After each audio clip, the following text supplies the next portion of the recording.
Hello, all of my YouTube family and friends in the orchid world, especially. Here, I want to show you is what has happened to these lovely orchids. Now, I've covered them up in the moss that they were in, and I'm going to leave them out here. They have, needless to say, passed it.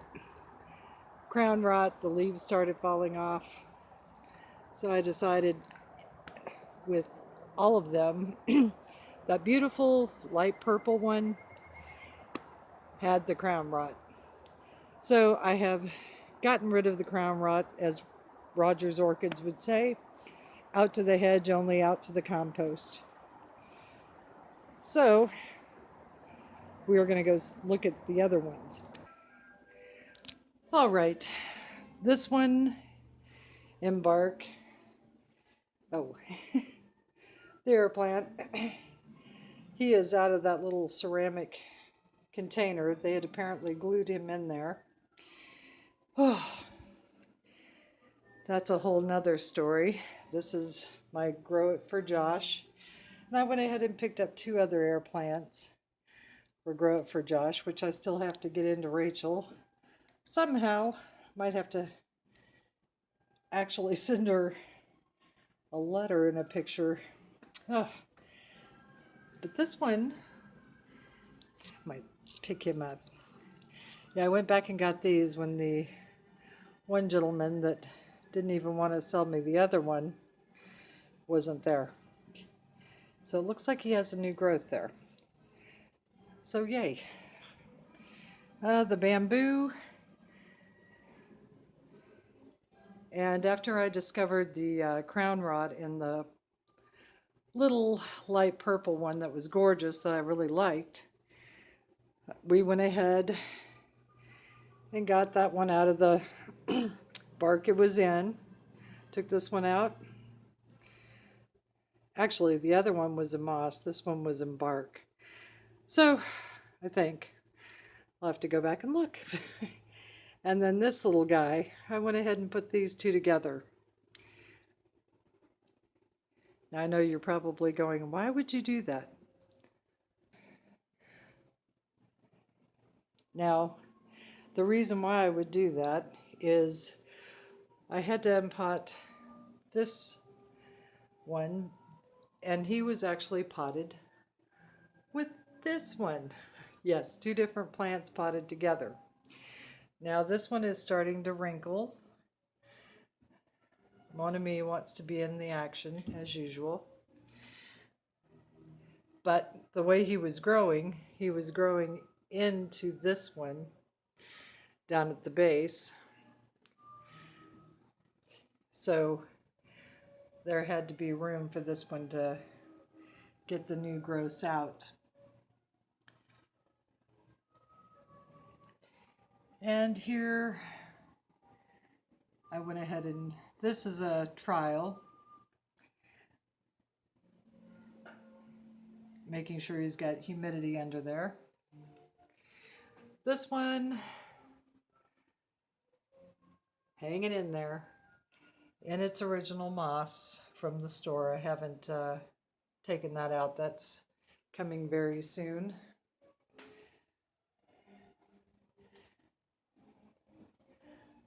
Now this came out of water, didn't like it, lost some leaves, but there is water down below.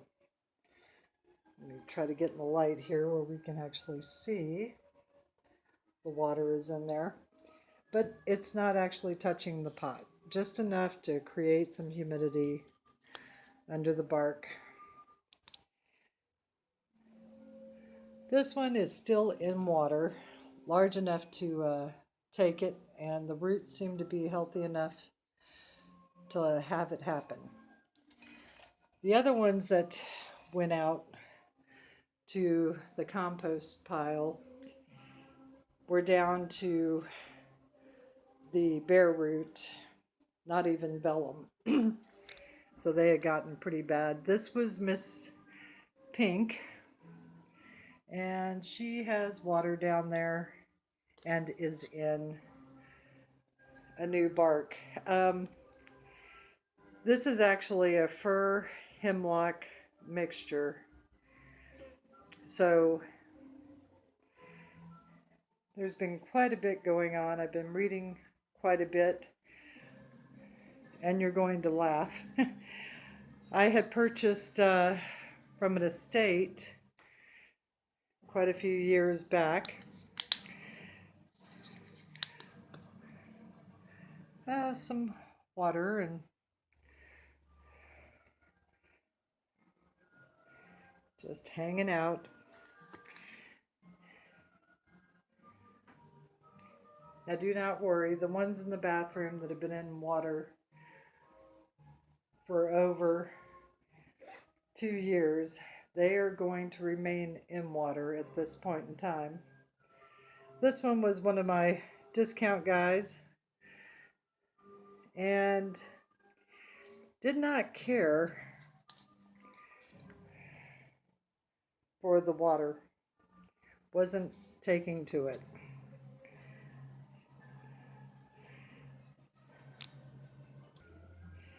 Anyway, wasn't taking to it.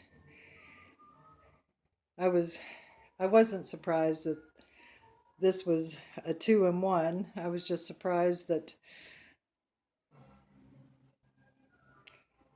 the plant wasn't quite sure. Anywho, let's look at the oncidiums. All right. First one we have here is the Shari baby. Let's have a look. She's like, no, I don't want to come out of there. Now down here, you're going to see that there is a little bit of water, the rocks down below, and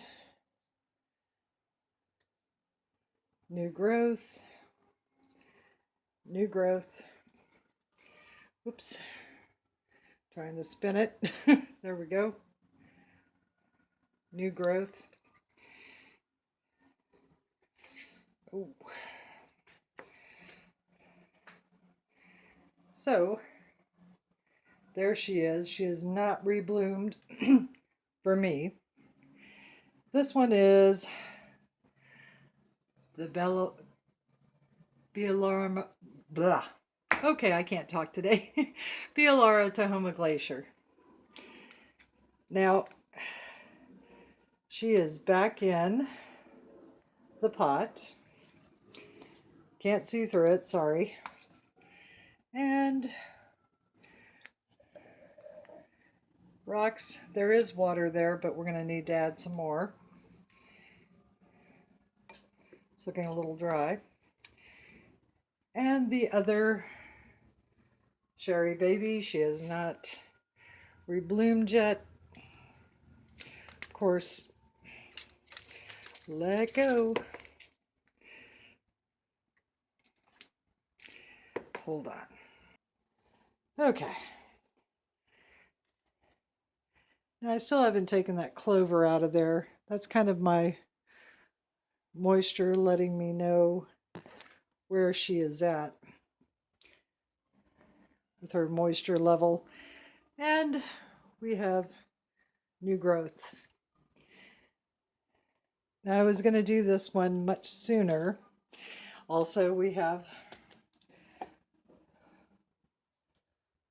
the rock with the water just a little bit above, but not actually getting into the plant. Now, you're probably wondering, why would I do that? Considering that water culture has been my pretty much save-all.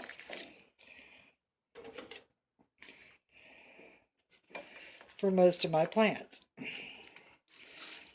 Well, as I said, I've been reading quite a bit on a book that I got. It's 15th century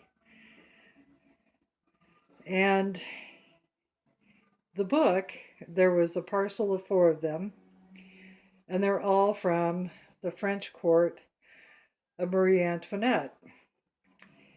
And 2 of those books actually are from the gardener, his page or scribes. I can't remember which off the top of my head right now, but they're the ones that did a lot of the writing, because you, in this book, you go from English, proper English, I should say, as you would have in the UK, to French. It goes back and forth. So I've had somebody helping me on the transcriptions, because the old French is not totally different, but it is a little different. And in reading through the gardening, horticulture, however, botany, whatever you want to call it, you pick one. I have found out everything from using hydrogen peroxide, something I will absolutely no longer use on any of my plants. I will use honey. I'm not going to bother with cinnamon. This is for me individually, not anybody else. Don't follow my lead. Yeah. I will be using real vanilla bean vanilla for cuts, and using nothing but, pure leaf tea for any sort of disinfectant. Now, the reason I won't be using the peroxide is it kills everything. When you're putting it on your roots and everything else, I know it's better to have something than nothing. But for me, I have something else. And between the vanilla beans from Madagascar, which are not cheap, and the pure honey, it works. And that's what works for me. May not work for you. Just like water culture or certain barks may not work for you in your area. Now, I know that Rick L. uses rocks, different types, and he calls everything that you're growing in, whether it's water, moss, bark, rocks, it doesn't matter, all inert media. And what I'm learning in this book, books, I should say plural, is that is very true. It's inert media, but they have a different purpose for each plant that they're growing. So hang on.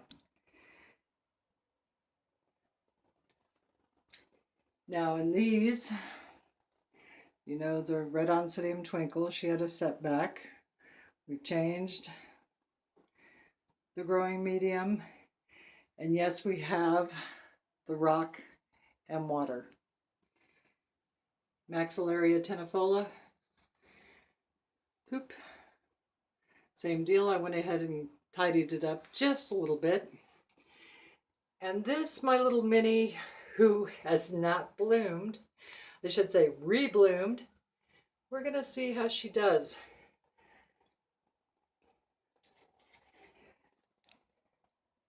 Now this one went ahead and rebloomed, no problem.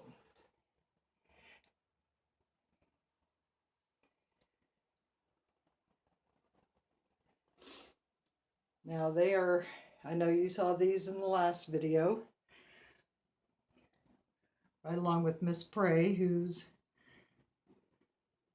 going ahead and let's see if I can get this thing to focus. There we go. Has decided to respike. Still in the water, still developing. This one has opened. This one is getting closer. I know, I hated when it showed that picture as the cover photo. I was like, are you kidding me? And I couldn't control it because computer is, forget about it. I've also increased the feed level for these three.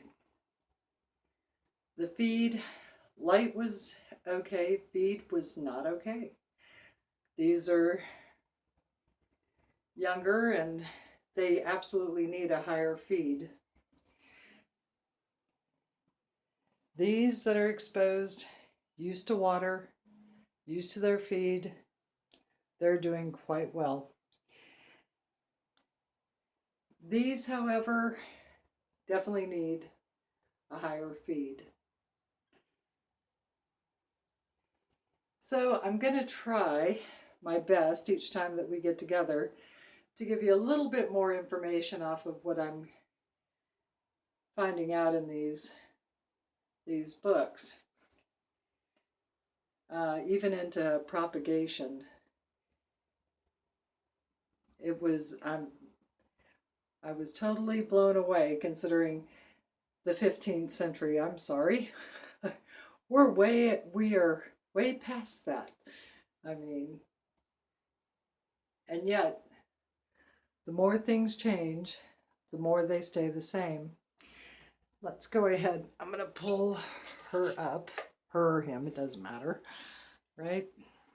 Okay, don't sit there and wag. Have a look at the two blooms that we do have.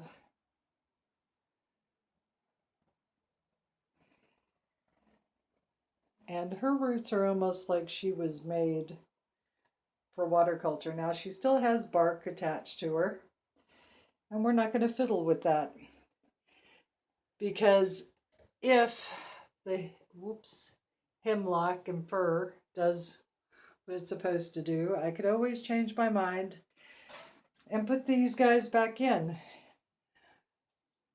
to something like that. But it's going to be in larger pots, and we're going to group them. I know everyone's like, has the individual pots per orchid, but even though these are nursery grown, once you have them in your home for over 6 months, they do establish a connection, especially if you have them grouped together. And this isn't just crazy talk. This has actually been scientifically proven. This is from our century now, that they actually do have energy that connects them. So I'm going to be one of those people that goes to orchid shows, but probably never has anything in for a show, unless they're allowing me to do it in a group. Now these are all phals, so I wouldn't think that a group of phals would be a problem. But actually, these three youngins up here could all end up in the same pot. So, tell me your thoughts on that. And, you know, daily when I see each and every one of my orchids, I never fail to tell them just how gorgeous they are and how happy they make me. They definitely are a living creature. living being, and they definitely have feelings.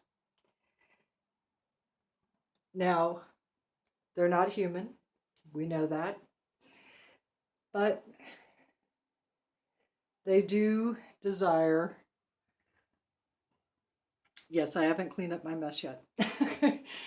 They do desire everything that I think we all do, beyond common courtesy.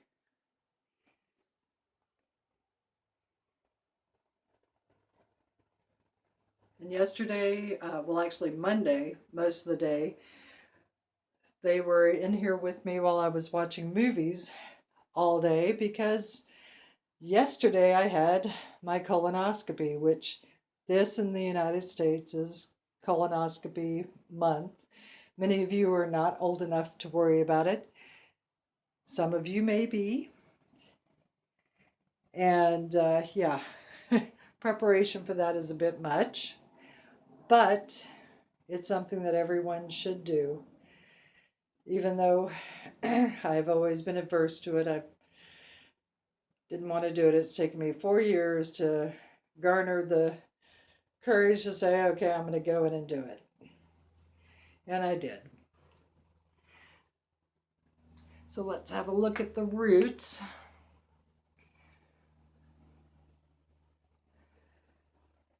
Oh, I was going to tell you why I went ahead and tossed out the ones with the crown rot and barely any roots.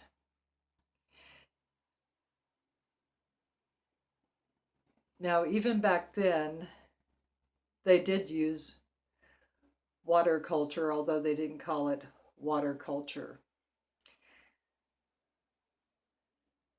Now, they use that for recovering severely dehydrated plants.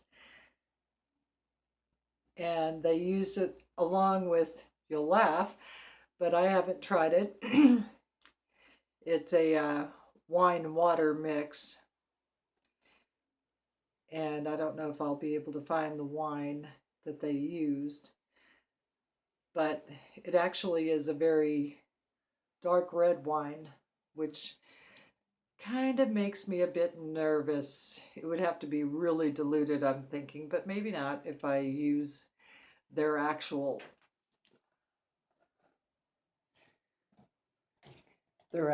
prescription for it.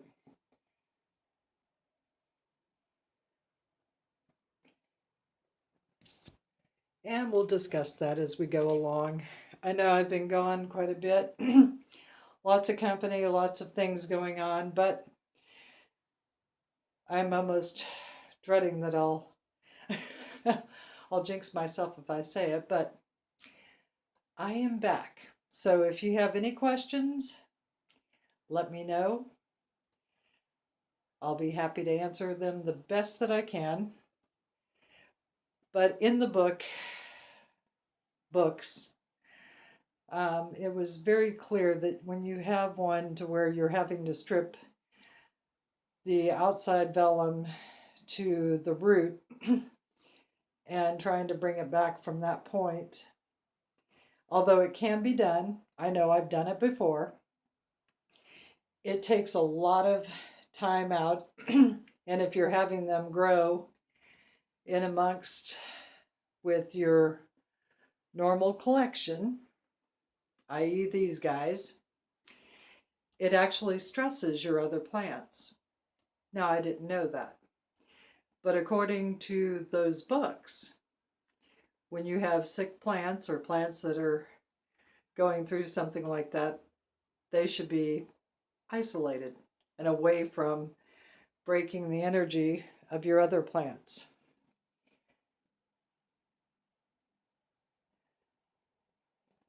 So, with that in mind, I wish everybody to have a positive, wonderful day. We're actually getting sunshine, so hopefully I'll be able to do another video with sun. And as I'm calling for it or talking about it, it's coming back out. Yay!